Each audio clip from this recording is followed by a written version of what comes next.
ଦୀର୍ଘ 5 ବର୍ଷ ହେଲା ମୁଁ ତମକୁ ଭଲ ପାଇଥିଲି ମତେ ନ ଜଣେଇ ଶୁଣି ଅନ୍ୟ ଜଣକୁ ବିବାହ କଲ କେମିତି କୁହ ବର୍ଷା ମୋ କଥାରେ ଉତ୍ତର ଦିଅ। ତମେ ମତେ ଭୁଲ ବୁଝିବ କାହିଁକି ନା ମୋ ପରିସ୍ଥିତି ମତେ ବାଧ୍ୟ କଲା ମୋ ବାପା ମାଙ୍କ କଥାରେ ମୁଁ ଅନ୍ୟ ଜଣକୁ ବିବାହ ହେଇଗଲି। ବା ବର୍ଷା ବା କାହିଁକି ନା ତମ ବାପା ମା ବିଷ ଖାଇ ଆତ୍ମହତ୍ୟା କରିଥାନ୍ତ ସେଇଥିପାଇଁ ତମେ ଅନ୍ୟ ଜଣକୁ ବିବାହ କଲ।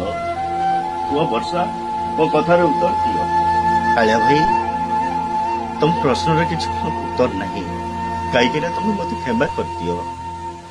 ବର୍ଷା ଅତୀତ ଆଉ ଭବିଷ୍ୟତ ବର୍ତ୍ତମାନ ଆଉ ଅତୀତ ହେଲେ ବର୍ଷା ମତେ ଦେଖି ହଠାତ୍ ତମେ ଚମକି ପଡୁଛ କାହିଁକି ନା ଅତୀତର କଥା ଗୁଡା ସବୁ